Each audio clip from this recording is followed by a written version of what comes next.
by Herman Melville. Chapter 1. My story begins. He is out there, in the ocean. But he is here, too, in my dreams, always in my dreams. He will never leave me. He is whiter than the first beautiful snow in winter, whiter than the stars in the sky on a warm summer's night. But he brings only death. He is Moby-Dick, the white whale. My name is Ishmael, and this is my story. I'm a sailor, and I work on different ships. I love my life on the ocean. It's sometimes dangerous, but never boring. I feel sad when I'm not on a ship. One November day, I thought, I want to work on a whaling ship. Why did I want to be a whaler? I can't tell you. The life of a whaler is very dangerous. The men are away from their homes and families for years. Many never come back. Their wives wait at home. They stand and look at the ocean with sad eyes. But I wanted to visit exciting new places, and I wanted to see the whales. The first American whalers sailed from the town of Nantucket, so I went there too. I arrived on a cold, dark night and looked for a room. I was tired, so I went into the first place. The men inside drank and talked loudly. A large man with a red face stood behind the bar. "Do you have a room for tonight?" I asked him. "Our rooms are full," he said. "The men are here for the whaling ships. I'll have to put you in a room with Pequod." Then he smiled and looked around at the other men. "Who's Pequod? Where is he?" I asked. "Oh, he's a whaler. He's out now, but he'll be back later," said the man. Then he smiled again, and the other men laughed loudly. I didn't understand, but I was very tired. So I went to the room and got into bed. I fell asleep very quickly. A noise outside the door woke me up. I opened my eyes, but I didn't speak. The door opened, and a man came in. It was dark, so I couldn't see him well. Then he lit a fire in the fireplace. When I saw him in the light of the fire, I sat up. He was a huge man and very, very ugly. He had black lines over his face and body, and almost no hair on his head. He wore a strange skirt and no other clothes. The huge man suddenly jumped onto my bed. "Help!" I shouted. "Help!" The barman ran in. "Stop, Pequod. This man wants a bed for tonight. He's sleeping here." Then he turned to me. "This is Pequod, the finest whaler on the ocean. Don't be afraid. He won't hurt you." He laughed and left us. After he left, we were very quiet. "I'm sorry," I said. "I too," Pequod said. His English was slow and careful. We began to talk, and then we couldn't stop. Pequod listened to my life story, and I listened to his. He came from Kokovoko, a long way away in the Pacific Ocean. He had a good life because his father was an important man. But Pequod wanted to see the world, so he left his home and sailed away in his small boat. A whaling ship found him and gave him work. Queequeg was strong and quick, so he was a fine whaler now. He never went home. When the morning came, we were great friends. Queequeg stood up and shouted, "You will find us a whaling ship today. You and I will sail around the world." And do you know something? He was right. Queequeg knew because he could see the future. I learned this later. He was a strange and wonderful new friend.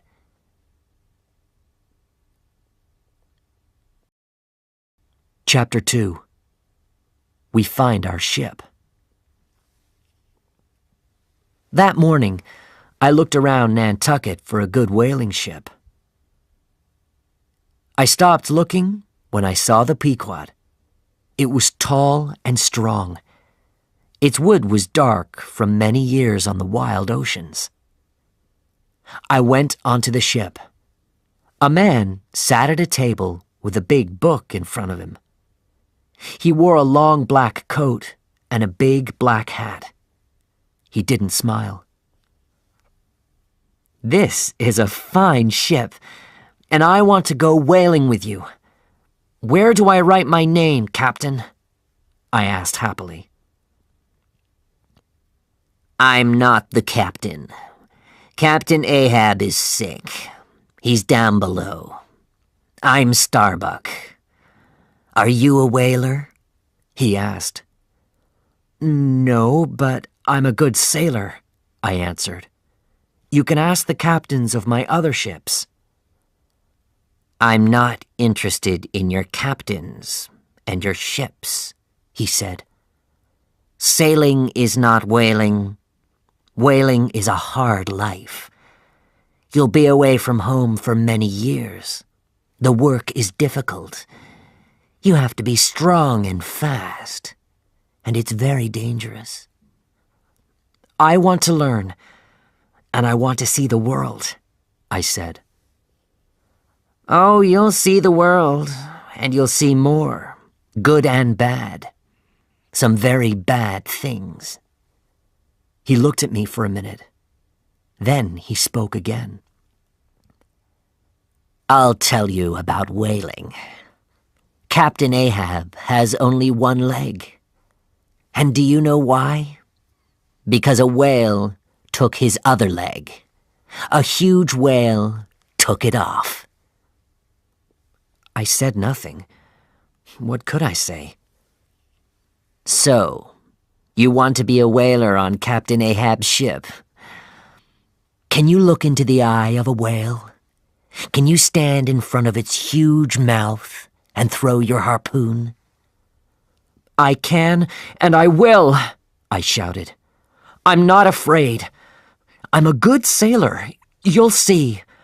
This is my life, and I—" He stopped me and turned the big book around.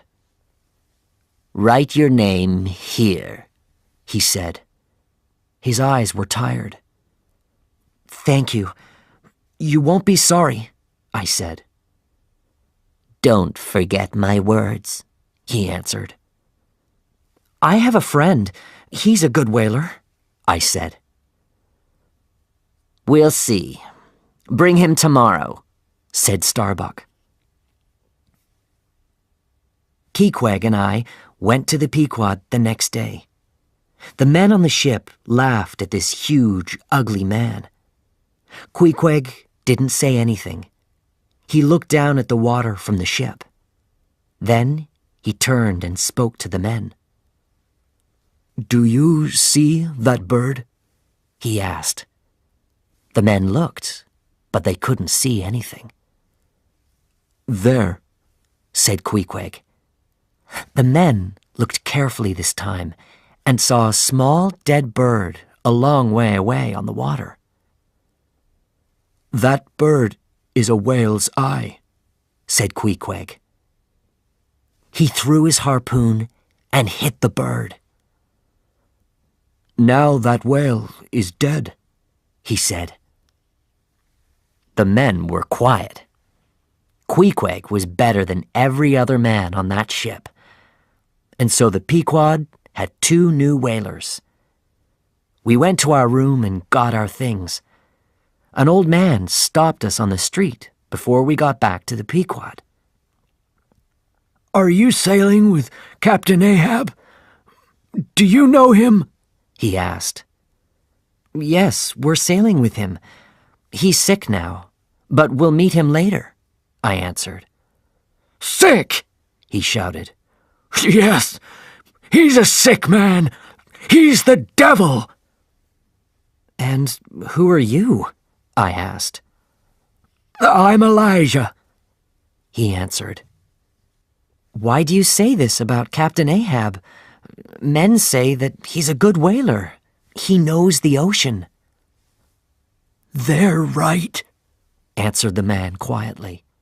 Then his eyes turned big and wild. But he's the devil. I sailed with him. I know, and his men are the devil's helpers. He looked at me strangely. He only has one leg. Do you know Captain Ahab's story? I suddenly felt afraid. Of course we do, I said. I turned to Queequeg. Come, my friend, I said. Let's leave this crazy old man. And we went quickly to the ship. We sailed on Christmas morning. Captain Ahab didn't come up and meet the whalers, but every night we heard him. He walked up and down, up and down. One night we heard Starbuck speak. Please, Captain, stop. You're waking your men up. No, I can't sleep, so my men won't sleep. They can think of whales in their beds, dead whales. That's their job, shouted Captain Ahab. I thought of Elijah's words, the devil's helpers. Were the men on the Pequod devils? There was unhappy Starbuck. Then there was Stubb. He was very different. He always laughed and told funny stories. From my bed, I looked around at my neighbors. Bildad, Tashtego, Dagu, Flask, Manxman, and the other whalers. They were from many different countries and had interesting stories. They weren't all good men, but they weren't devils. Who were Captain Ahab's devils? Chapter 3. Captain Ahab's Story.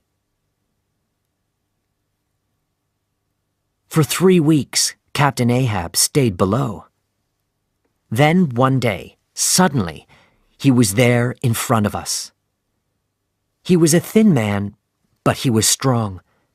He had a hard face with lines on it from years of sun and wind. His hair was gray and wild. His clothes were black. Then I saw it, his white whalebone leg, and an ugly white line ran down from the top of his head. Did it go down to his feet? Who or what did that to him?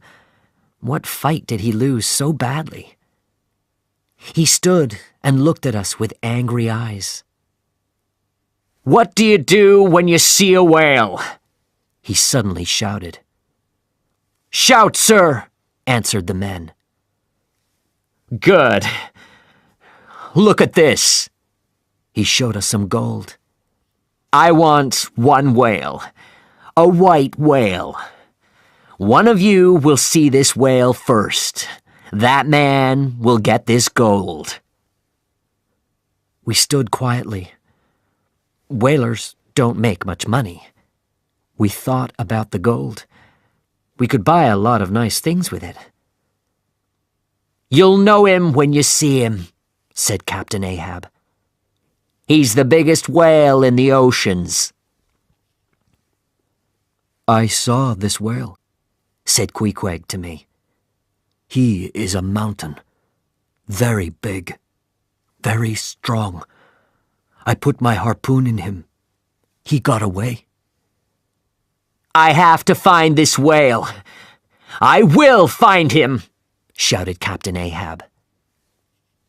Are you talking about Moby-Dick? Asked Testego.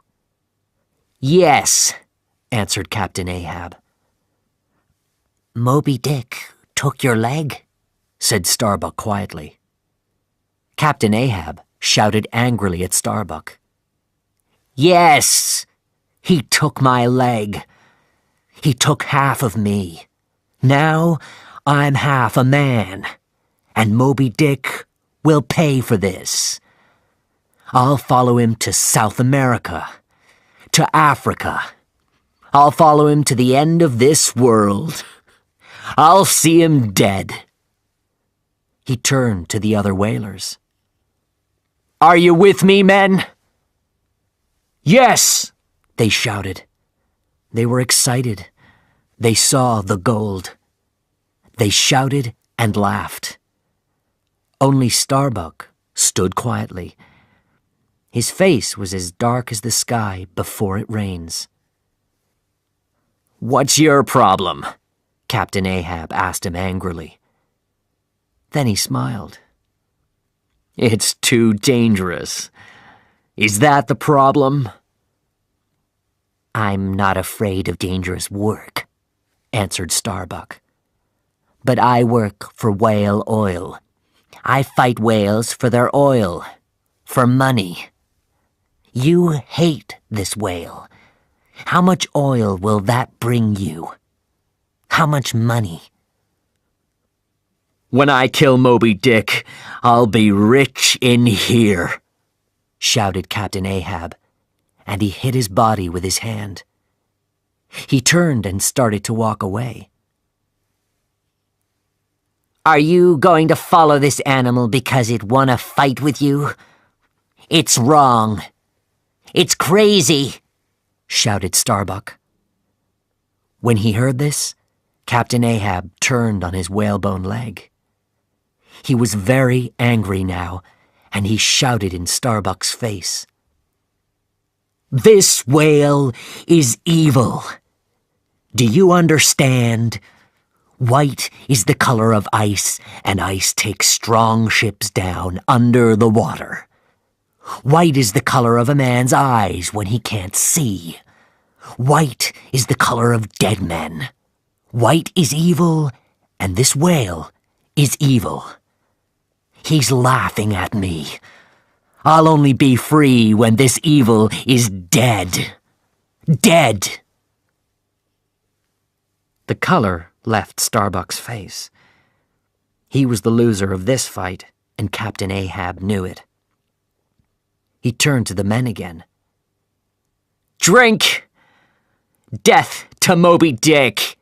He shouted. The men put their harpoons up high and shouted too. Then they drank and danced. Later that same night, the men were asleep and the ship was quiet. I was outside with Pip, the little cook boy. We had to put water out for the next day's whaling. "Listen," said Pip. "Can you hear that?" "I hear men." The whalers were at the other end of the ship. There was nobody there. "I don't hear anything," I said. "No, listen," said Pip. "There are men below us, 5 or 6 of them. Can't you hear them?" "It's the ocean, Pip. It's playing games with you," I answered. "I have good ears," said Pip. He was angry with me and walked away. I watched him go. Then I sat and looked up at the stars. I dreamed of the white whale. I dreamed of gold.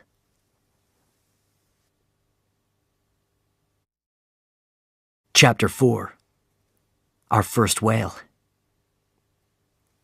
"Whale!" shouted Tashtego from the top of the ship. "Whale!" Captain Ahab came quickly. "Get the boats!" he shouted. The whale sent a shower of water up into the sky. Suddenly, 5 men came up from below and stood by Captain Ahab. Their faces were dark, and they had long, black hair. They wore strange, wide pants and no shirts or shoes. One of the men was older. He was darker and only had 1 tooth. He wore a strange white hat, so we couldn't see his hair. His black eyes looked only at Captain Ahab. These were Captain Ahab's devils. "Fedallah, go!" Captain Ahab shouted to this man. 3 small boats went down into the water. Captain Ahab's men came too, in their boat. His men were strong, and their boat quickly sailed in front of ours. I turned to Pip. "I understand now. These are the men. You heard them speaking before." "I told you," Pip shouted back.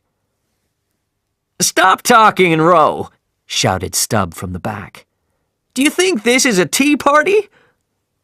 Stubb always shouted at us, but we were never afraid of him. He always had a smile on his face. Starbuck was the captain of our small boat.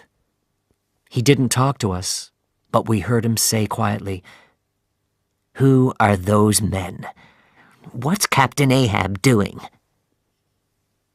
Captain Ahab shouted to his boat from the Pequod, but his men only had ears for Fedallah. Their eyes never left Fedallah's face, and their boat went faster and faster. This was my first whale. Maybe we'll kill it, I thought. I was excited. Every whaler was excited. But why weren't we afraid? Because our heads were full of money, oil, gold. The sky suddenly turned dark with rain, but we didn't go back. "We have time. We can kill a whale before the heavy rain comes," said Starbuck. Queequeg stood ready with his harpoon in the front of our boat. Suddenly, the whale was there again.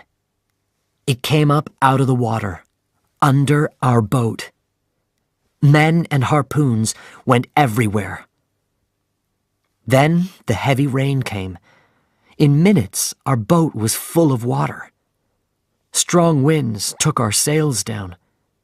The whale left us and swam down into the dark water. After some time, the wind stopped. We waited, and day turned to night. We couldn't see anything. Where were we? Where were the other boats? The men weren't angry with Starbuck. The weather can play games with the best sailors. More hours came and went. We were wet, tired, and afraid. Then we saw a large black thing in the water. Was it the whale again? No. It was the Pequod, but the men couldn't see us. "It's gonna hit us," shouted Stubb. We jumped into the ocean and began to shout for help. When the men on the Pequod heard us, they put ropes down.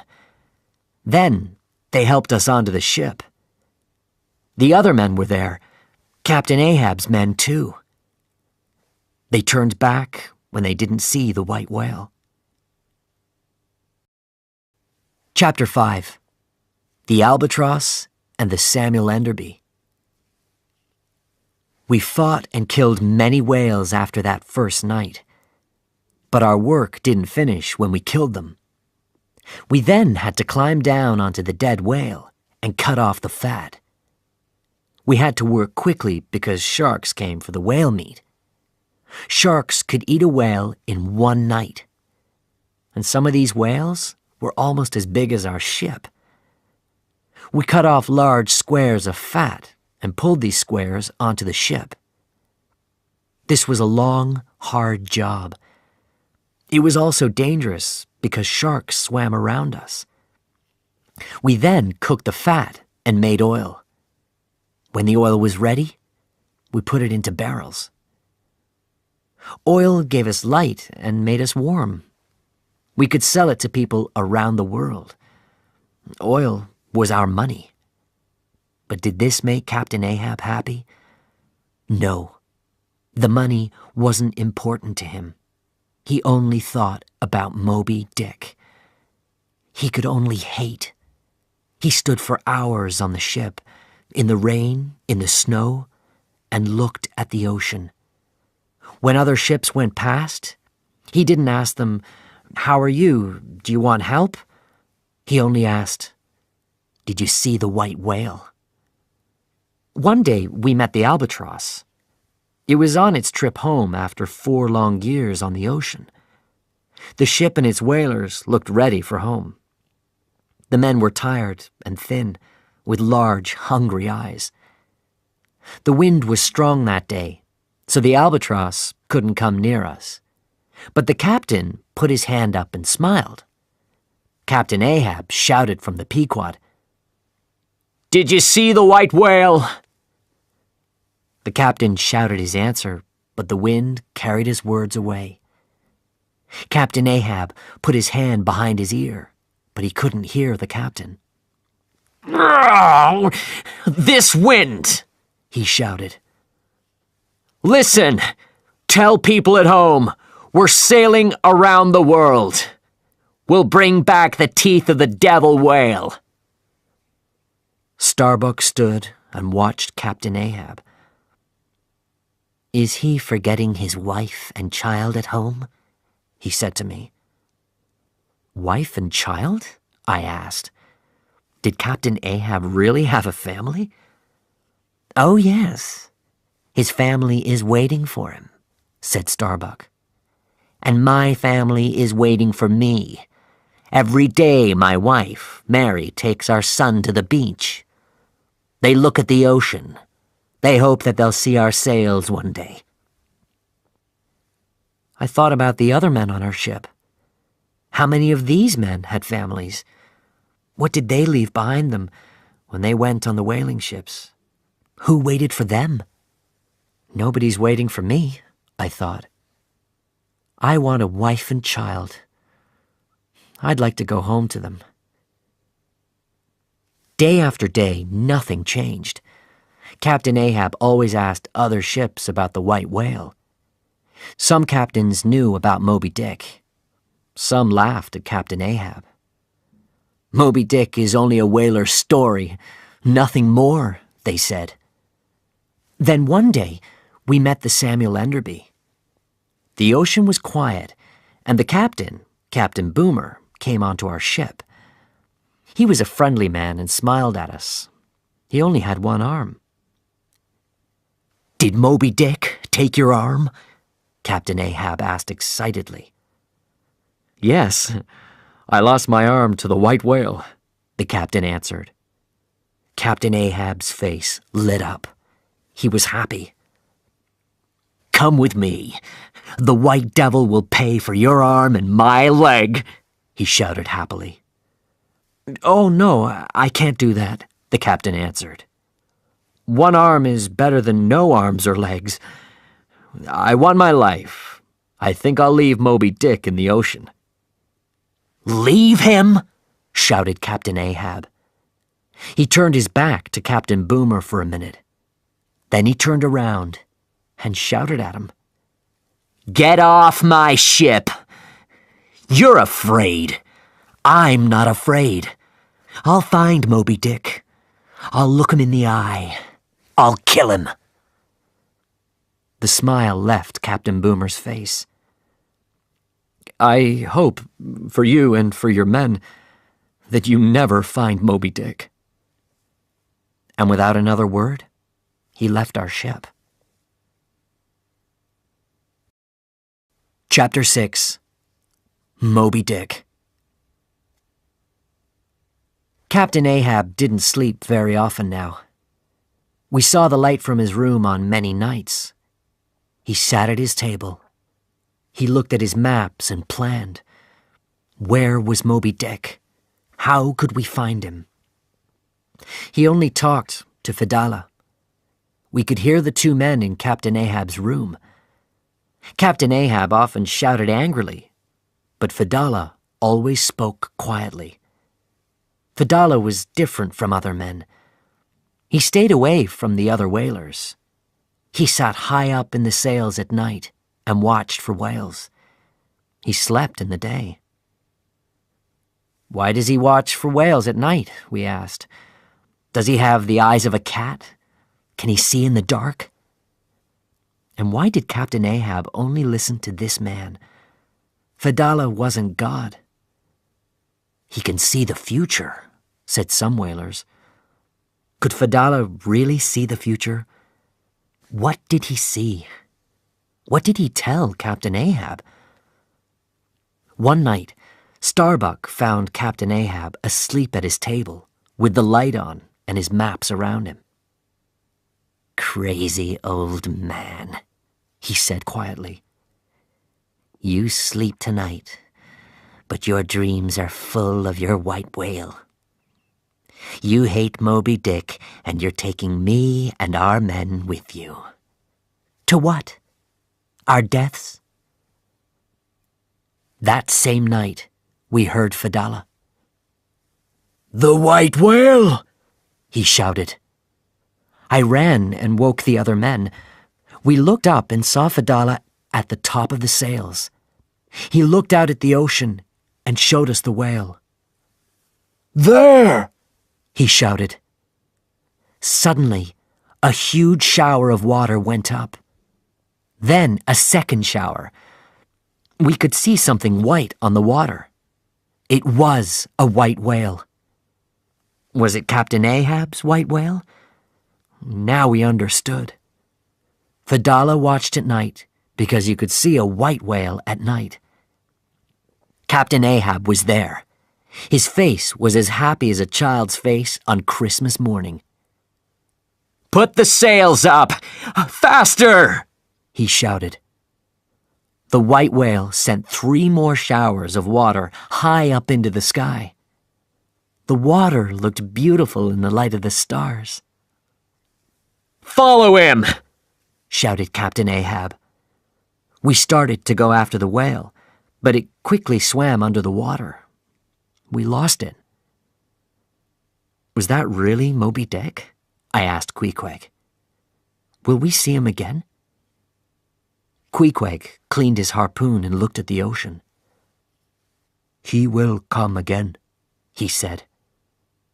And he did. He came the next night, and the night after that, always at the same time. He wants me to follow him, said Captain Ahab on the 3rd night. He's showing us the way. I was suddenly very afraid. We had to stay with Captain Ahab to the end. We couldn't leave. I couldn't change my future now. Chapter 7. Pip's Story. You met our cook's boy, Pip, earlier in my story. Pip was a young black American boy. He was only 14. A whaling ship wasn't a nice place for a boy, but Pip liked his work. He sang in the kitchen when he helped the cook, but things changed for him. After many weeks, we lost Moby-Dick, and we started to look for other whales again. One of Stubb's men broke his arm, so he couldn't row. Stubb put Pip in our boat on the next whaling trip because there was no other man. Pip didn't want to go. We could see that in his face. But he always wanted to help, so he went quietly. Our first trip was fine, and Pip felt happier at the end of it.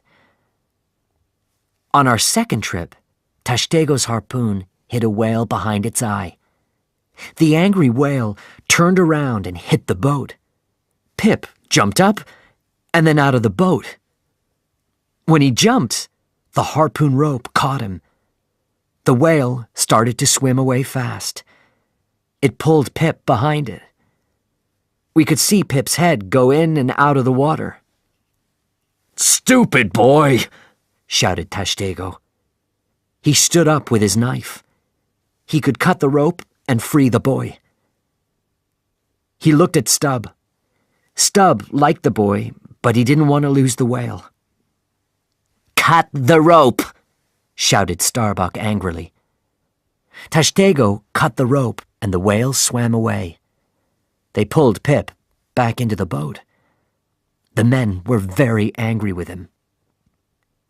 "Never jump out of the boat again," said Stubb. "We'll have to leave you. Who will bring us more money, you or a whale?" On the third trip, Pip jumped again when a whale hit the boat. He was a young boy, a cook, not a whaler. He was afraid. This time, Stubb left him in the ocean. "Please, come back," Pip shouted. "Please don't leave me. The sharks will eat me." But the boat went after the whale. Pip was in the ocean for a long time. The water was as cold as ice, and Pip was afraid. The ocean was very dangerous. Stubb sent the Pequod for him after we got our whale. When Pip climbed the rope, Captain Ahab put out his hand to him. Pip was a little crazy now. When he saw Captain Ahab's hand, he saw the hand of God. "Thank you, God," he cried. After that day, Pip was a different person. He followed Captain Ahab everywhere. He was always with him. And Captain Ahab was a different man when he was with Pip. He never shouted at him. He smiled and was kind to him. After many days of this, Starbuck got angry and shouted at Pip. "Captain Ahab is not God. Stop following him, you crazy boy." "Why are you angry? The boy doesn't understand," I said to Starbuck. "I'm not angry. I'm afraid. I know the boy is crazy. But Captain Ahab, does he think he's God? Is he—" He stopped before he said the word crazy. "This is not good. It's wrong," said Starbuck. Then he walked away. Chapter 8. Queequeg's Coffin. Some days later, we heard shouts from below. Captain Ahab!" It was Starbuck. He ran to Captain Ahab, very fast. Starbuck was a young man. When you saw his black clothes and sad face, you could forget that. "What is it?" Captain Ahab asked him. "The barrels, Captain. There's a problem with some of the barrels. We're losing oil. We have to stop the ship. The men have to change the bad barrels." "I'm not going to lose a day's sailing because of some barrels. No, we're not going to stop," answered Captain Ahab. "But, Captain, we're losing a lot of oil," Starbuck shouted. The men stopped working and watched. "You have to stop. We'll lose everything." "No, we're very near Moby-Dick. I can feel it. We have to find him," answered Captain Ahab. Starbuck was afraid. We could see this in his face. But he was very angry, too. He didn't leave. "But the men, our wives and children, we're here because we want food for our families. The money from the oil is important to us. We have to live. We want to live. Where are you taking us? What are you doing to us?" Captain Ahab took out his gun. "Oil is not my God. We will not stop," he shouted. "Do you understand?" Not one man spoke. Nobody moved. We stood and watched. Starbuck slowly turned from the gun and started to walk away. "I can't win this fight," he said. "You have the gun." Then he turned around and looked at Captain Ahab. He spoke quietly. "But be careful, Captain Ahab. Not of me. I'm not the problem. You are." He turned and walked away. Captain Ahab didn't speak. He watched Starbuck go. Then he put his gun down and went to his room. Later that day, Captain Ahab shouted for the men to come to him. "Starbuck says we have a problem with some of the barrels," he said. "We're going to stop and change them. Take down the sails." Starbuck's face was happy. He didn't speak, but his eyes said thank you. We worked day and night on the barrels. It was very hot below, and oil was everywhere. The barrels were very heavy, and only the strongest men could move them. Queequeg had to do a lot of this hard, heavy work. After 3 days, we finished. The men were tired, and some were sick from the work. Queequeg slept outside that night. He wanted to get away from the hot rooms below. But it was very cold outside. The next morning, Queequeg was very sick. His body was as cold as ice 1 minute, and then as hot as fire. He couldn't see. He couldn't speak. I stayed with him. "I'm here," I said. "My dear friend, I won't leave you. You'll get better." After 2 days, Queequeg called the other men to his bed. "Make me a coffin," he said. "I am going to die." "No! You aren't going to die. You can't leave me," I cried. "Yes, my friend. I am going to die. Men, please make my coffin. Do not throw my body into the cold ocean." The men made Queequeg his coffin. When they finished it, they brought it to him. "Bring my harpoon," he said, "and some food and water." We put his harpoon next to him and brought him food and water. "Put them in my coffin," he said. So we put them in. "Now, put me in the coffin," he said. "No!" we shouted. "I want to try it," he said. So we put him inside and closed it. After some minutes, he spoke. "It is good. Now I will go to my bed again." He looked at the coffin from his bed. Then he closed his eyes and slept. I sat and cried. I waited. The other men were very sad too. Queequeg was a good man and the best whaler on the ocean. Then one morning, Queequeg sat up. "I cannot die now," he said. "I have to do some things first. I will die later. Now, I will go to work." Nobody could understand.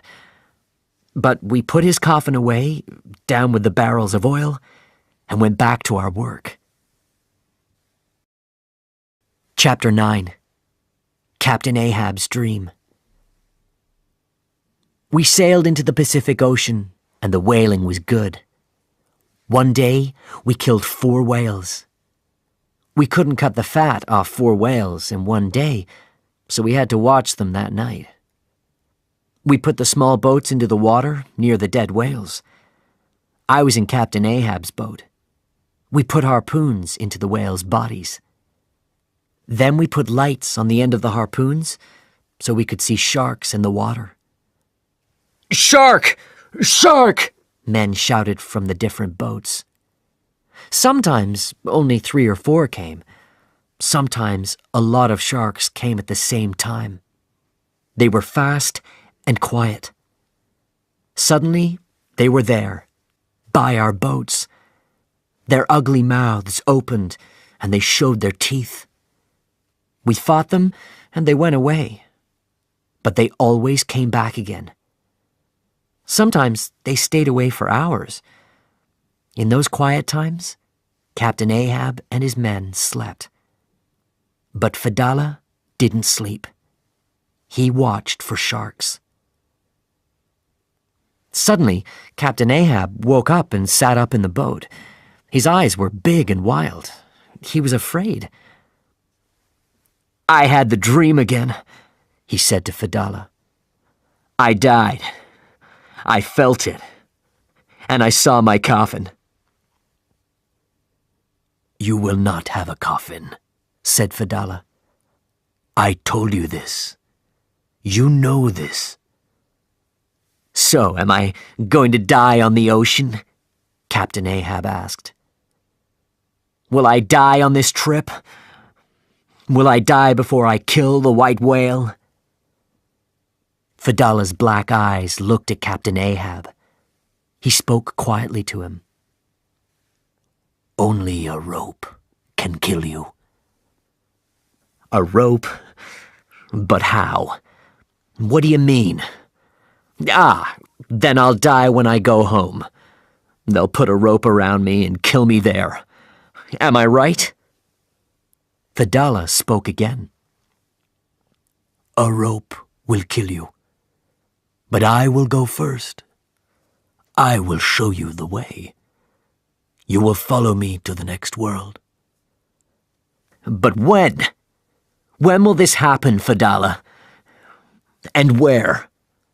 Asked Captain Ahab. I cannot say. I will die first, and you will follow me. I listened carefully to the 2 men. Now I understood. Fedallah was important to Captain Ahab because he could see the future. The whalers were right. This strange man knew about Captain Ahab's death, and Captain Ahab could only die after Fedallah died. Fedallah suddenly looked at me. Could he understand my thoughts? I quickly closed my eyes. The next day, on the Pequod, Captain Ahab threw his maps into the ocean. You don't help me, he shouted. Can you find the white whale? Do I see him in front of me now? I'll find him without you. Some of the men saw this. Their mouths were open and their eyes were large. I looked at Starbuck. His face was white. How can a ship sail without maps? He said. Only a crazy man throws his maps away. The men were afraid, and that night in their beds, they talked about Captain Ahab. What's he doing? This is very dangerous. Bad things will happen now. Then it came. The wind. 1 minute, the ocean was quiet. Suddenly, the ship was on top of a mountain of water, then down again.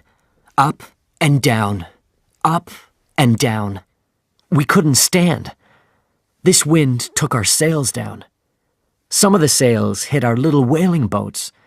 We couldn't think. We couldn't move. Our ship danced on the wild ocean. Captain Ahab shouted at the sky. Are you trying to kill me? You can't. I'll fight you. And Starbuck shouted at Captain Ahab. God wants us to turn back. Look around you. Look at the boats. Look at our ship. Captain Ahab ran and got his harpoon. No man will turn this ship around. I'll put this harpoon through that man. We'll follow Moby-Dick. He lives here, in this ocean. He took my leg from me here. Now I'll find him and I'll finish our fight. He took my life and now I'll take his." After many hours, the wind stopped. Starbuck went to Captain Ahab's room. He looked very angry. I wanted Starbuck to be our captain. I followed him and watched. He opened Captain Ahab's door quietly. The captain was asleep at his table. There were no maps there now, but there was a gun on the table. Starbuck slowly and carefully took the gun. He stood with it in his hand and looked at Captain Ahab. "What can I do?" he asked quietly. "I can kill him. Then we can go home to our families."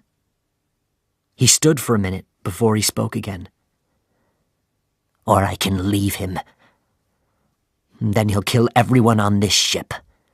We'll die a long, long way from home." I wanted Starbuck to kill Captain Ahab. After some time, Starbuck's hand fell. He couldn't do it. He put the gun on the table and quietly left Captain Ahab's room. The next morning, we heard strange noises. What were they? Were they the sounds of animals or fish? Was it the wind? Were they the calls of dead sailors? It was Pimp. He jumped up and down. "It's me!" he cried. "I'm in the ocean.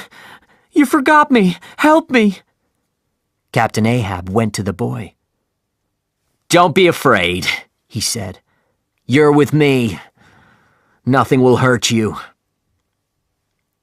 "Look at that," said Stubb. "Two crazy people on a crazy ship. What will happen next?" Chapter 10.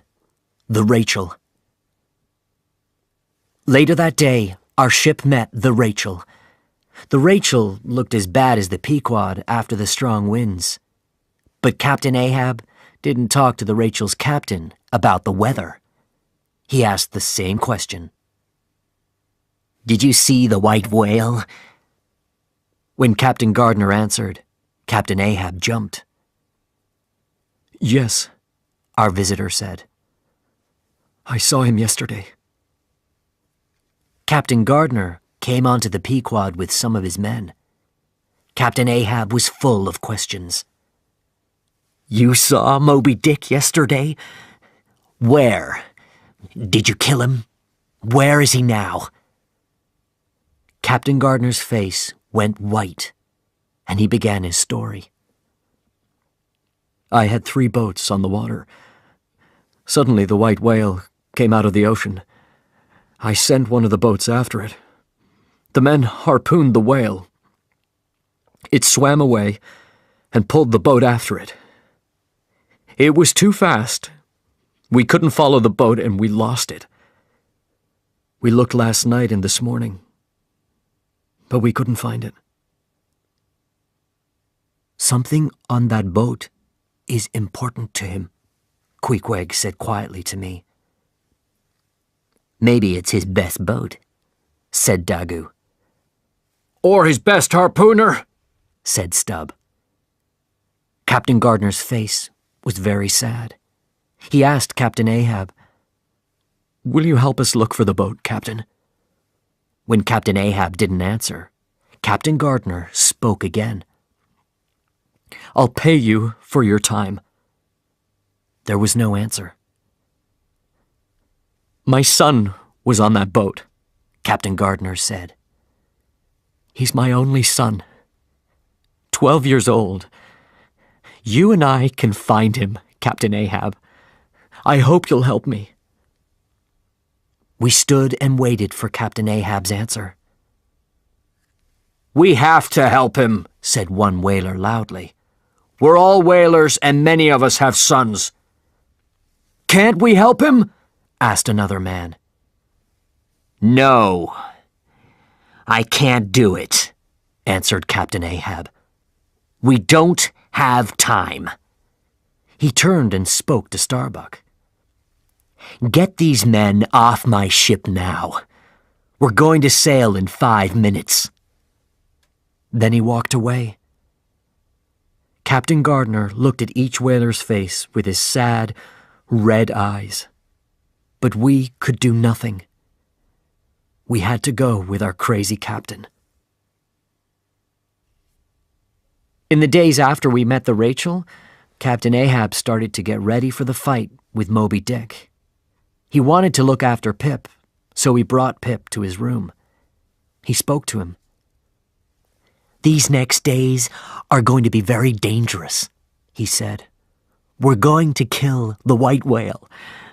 This is going to be a long, hard fight. I want you to stay here, in my room, Pip. Never leave. You'll hear many things, but you have to stay here. Do you understand? Pip listened carefully to Captain Ahab. He didn't really understand everything, but he always wanted to please his captain. He never left Captain Ahab's room again. Captain Ahab always stayed outside after that. He didn't go to his room. He sat and watched the ocean for Moby-Dick, morning and night. He ate outside and slept outside in his dirty clothes. Fedallah was there too, but the two men never spoke now. They only did one thing. They watched. One morning, a large black bird flew down from the sky. It flew to Captain Ahab's head. Captain Ahab put his hands up, but the bird flew around and around his head. Fedallah did nothing. Then, suddenly, the bird took Captain Ahab's hat and flew away.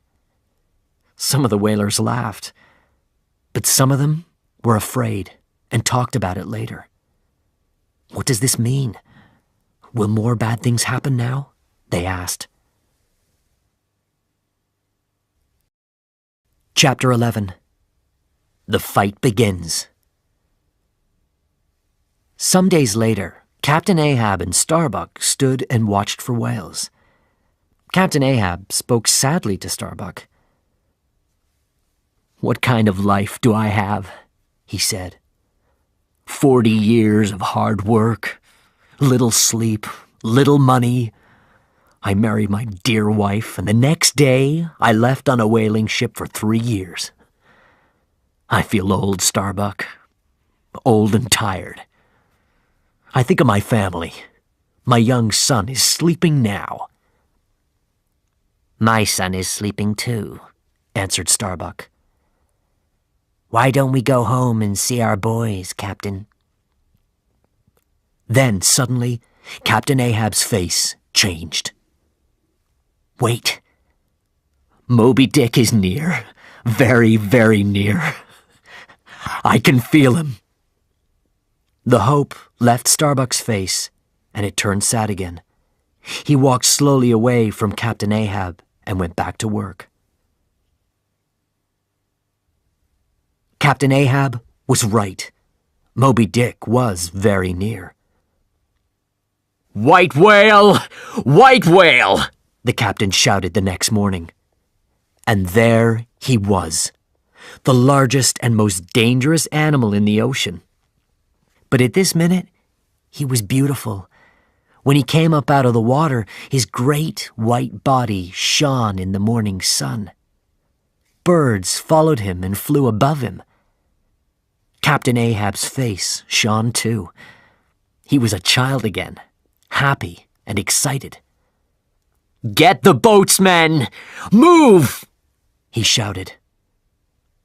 We didn't have many boats after the strong winds. Captain Ahab and his men climbed into the first boat. Captain Ahab spoke to Starbuck before he left. Stay here, he said. Then you can see your wife and child again. Now we were in the boats. Moby-Dick came up out of the water again. He was a huge white mountain. There were harpoons in his body from his many fights with whalers.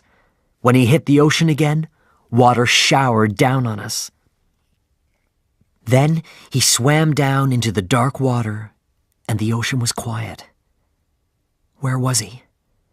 We sat for hours in our boats and waited. Suddenly, Tashtego shouted, "The birds! Look!"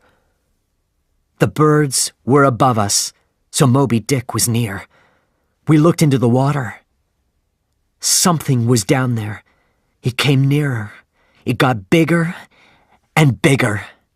Then he was there, the huge white whale. He came up under Captain Ahab's boat. His mouth opened. I could see his teeth. He closed his mouth on Captain Ahab's boat and took it out of the water. Fedallah and his men jumped into the ocean. Captain Ahab didn't jump. He stayed in the boat and shouted at Moby-Dick. He tried to fight him, but he couldn't.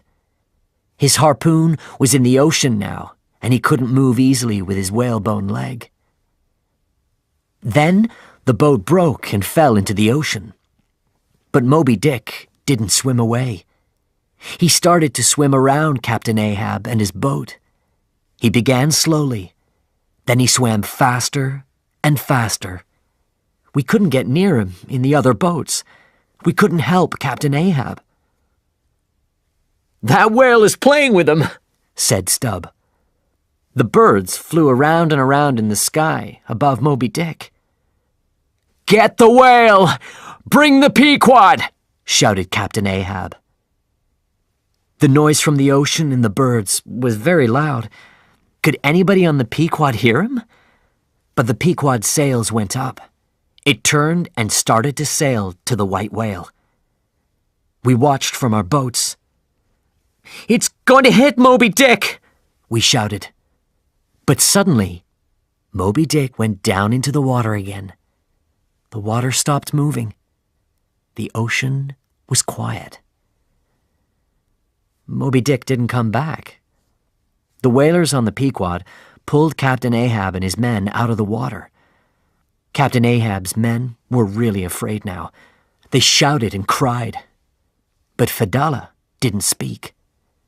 He walked away and looked out at the ocean. How did he feel? His cold black eyes showed nothing. Captain Ahab went to his room and got the gold. "This gold is mine now," he shouted to the whalers. "I saw Moby-Dick first, but I'll give it away. We will kill Moby-Dick. The only question is, when? Who will see the white devil first on that day? That man will get this gold." Starbuck shouted at Captain Ahab. Didn't you learn anything today? Are you really crazy? You have to stop. Don't go after that whale again. "Ha!" Captain Ahab answered. Today was nothing. You are nothing. I'm going to finish this. I'll stop when the white devil is dead, with my harpoon in his white devil's body.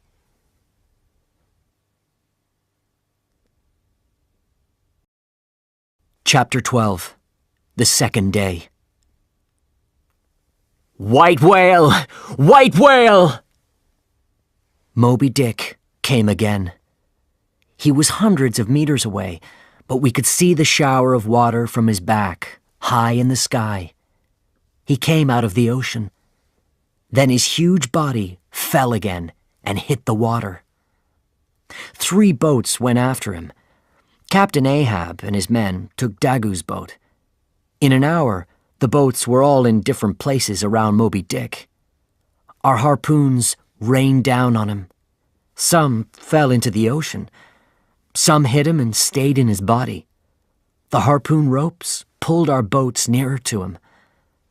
Suddenly, Moby-Dick started swimming round and round. He opened and closed his huge mouth. He pulled hard on the ropes, and the 3 boats moved nearer. Flask's boat hit ours. Wood and harpoons went everywhere. We swam quickly and tried to get away from the whale. Moby-Dick went down under the water. Where was he? How many meters could he swim with our harpoons and ropes in him? We waited. He came up again, under Captain Ahab's boat. The boat broke, and the men fell into the ocean. You could hear them shout and cry. Then Moby-Dick stopped moving. He stayed there and watched us. It was the strangest thing. He looked at us with his small black eye. We waited. Then he swam away quietly. Our harpoon ropes followed him in the water. We waited for the Pequod. We had to be very careful. We didn't shout because we didn't want sharks to see us. When they pulled me out of the water, I was happy and excited. I didn't die. But the other men? Queequeg. Where was Queequeg? Then I saw him. And Stubb? Yes, he was there too. And Tashtego, Flask, and Dagu. But where was Captain Ahab? After some time, we heard a shout. It was Captain Ahab. His arm was around Starbuck because he couldn't walk. He had no whalebone leg now. He was tired and wet, and looked very old. "Give me a harpoon," he shouted angrily. "That will be my second leg for now." He walked with the harpoon to the men and sat down on a barrel. Then he spoke to us. "Watch carefully," he said. "Moby-Dick will come to us on the third day. He'll die on the third day. Who will see him first? Who will get the gold?" We didn't shout and dance this time. We were tired. We were afraid. We stood quietly. Captain Ahab looked around at us, and his face suddenly changed. "Where's Fedallah?" he asked. We looked around. He wasn't there. Nobody spoke. Captain Ahab's face went white. His eyes were large and black. He opened his mouth, but nothing came out. Then he spoke again, but the sound was different. It was high and strange. "Find Fedallah! Do you hear me? Find him!" We looked everywhere, but we couldn't find Fedallah. "Maybe he went down with the ropes," said Stubb. Stubb wasn't sad. The whalers weren't sad. Captain Ahab's men weren't sad. Only one man on that ship wanted to see Fedallah again. The captain. He could lose his maps and his whalebone leg, but not Fedallah. He shouted at the ocean. "You'll die for this. My harpoon will end your evil life." I remembered Fedallah's words to Captain Ahab. "I will go first. I will show you the way. You will follow me from this world."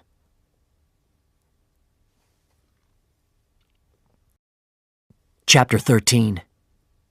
The End. On the morning of the third day, the sun shone in the blue sky and the ocean shone in the sunlight. The Pequod sailed well. It was the most beautiful day, but the saddest day. "On the third day he'll come," Captain Ahab said again and again.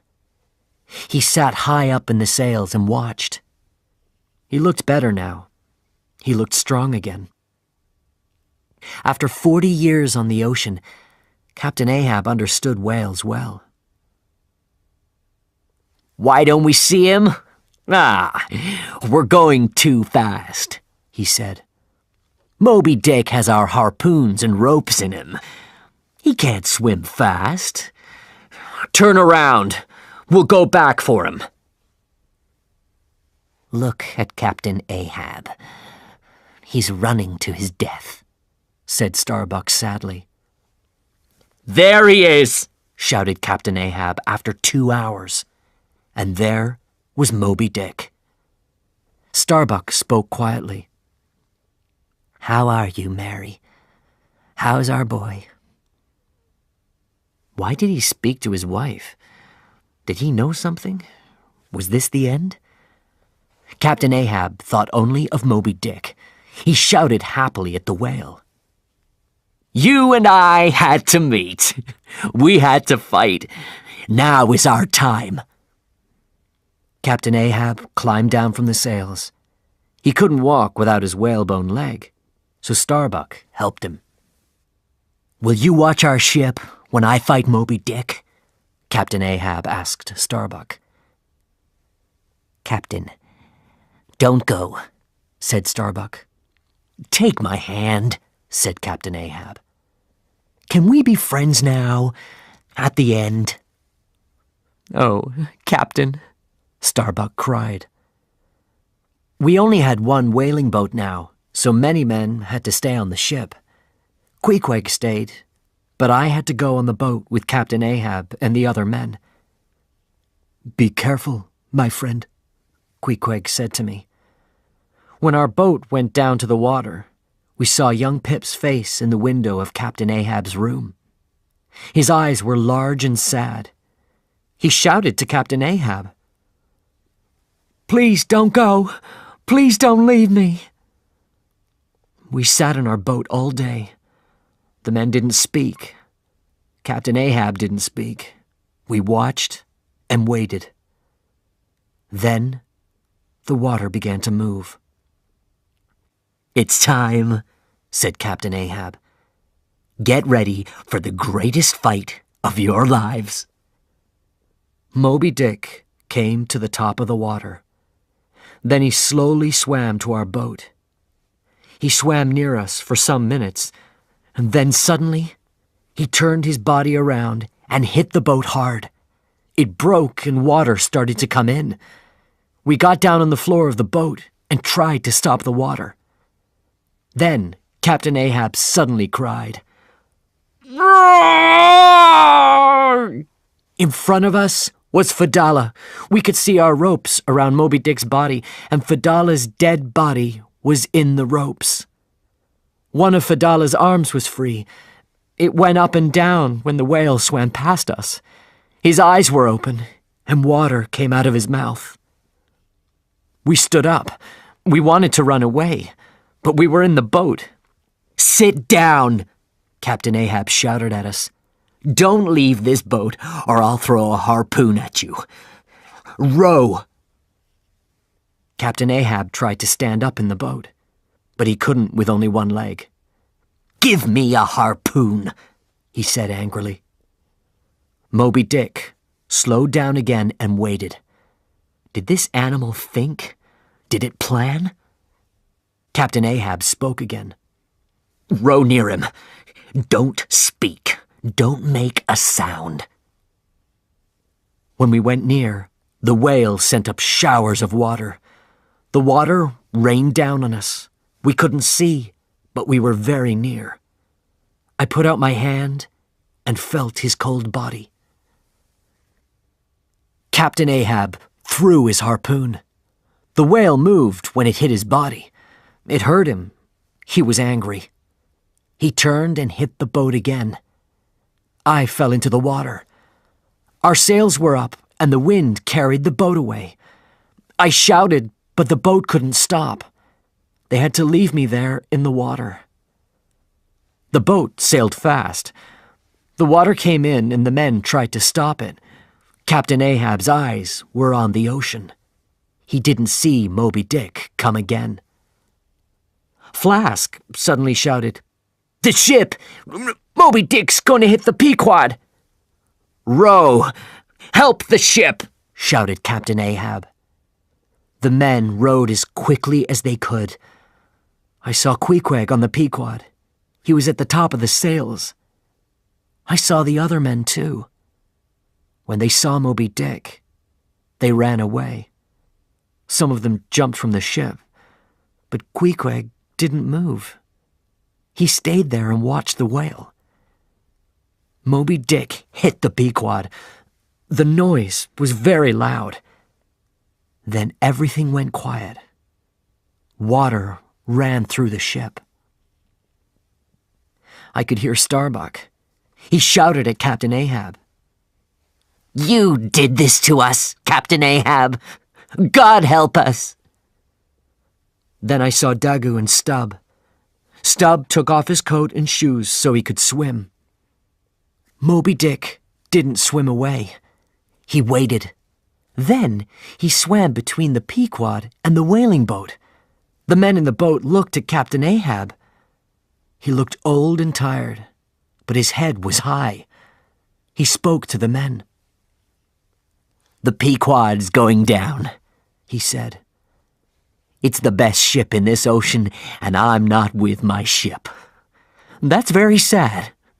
A good captain has to be with his ship at the end. Then Captain Ahab's face was suddenly angry. He slowly brought his harpoon up. When he talked to the white whale, his face was the face of the devil. You can kill me, but you cannot win. He threw the harpoon hard and fast. It hit Moby-Dick below his small black eye. The whale turned and swam fast. He pulled the small boat behind him at the end of the harpoon rope. The men fell down in the boat. Captain Ahab took out his knife and tried to cut the rope. But before he could cut it, the rope went around his body. It pulled him up and out of the boat. 1 minute he was there. The next minute he wasn't. There was no shout, no cry, not one word. Suddenly the rope broke. Moby-Dick was free, and the boat stopped moving. The men sat for a minute with open mouths. Then some of them jumped into the ocean. They swam around the boat and tried to find Captain Ahab, but they couldn't see him, and after some time they climbed back into the boat. Then I heard a shout, "The ship!" I looked around and saw the Pequod. There was only one sail above the water now. Queequeg was at the top of the sail, and his harpoon was in his hand. He put his hand up high. The Pequod went down. I saw my friend Queequeg one last time before the ship went under the water. When a ship goes down, it takes the water with it. The water pulled the whaling boat with all the men under the water, and it pulled me nearer. "Queequeg, am I going to meet you? Am I going to die with you?" I asked. But then the ocean was quiet. Suddenly something came up under me and hit me. Was it Moby-Dick again? Was it a shark? No. It was Queequeg's coffin. My dear friend helped me one last time. The coffin came to the top of the water, and I climbed onto it. I stayed on Queequeg's coffin for 2 days and 2 nights. I was in the middle of the ocean, with only the sky above me and water around me. My mouth was very dry, and my face and arms were red from the sun. The nights were as cold as winter. Why didn't the sharks eat me? Why didn't the strong winds come and throw me into the ocean? Why didn't Moby-Dick kill me? Then I saw it. One small sail at the end of the world. It slowly came nearer, and after some hours I could see the ship. The men on the ship saw me in the water and shouted at their captain. They were excited. They were happy. When the ship came nearer, I understood. It was the Rachel. The men started to pull me out of the water and saw their mistake. I wasn't their captain's son. But they were very kind to me. They gave me food and water and a bed.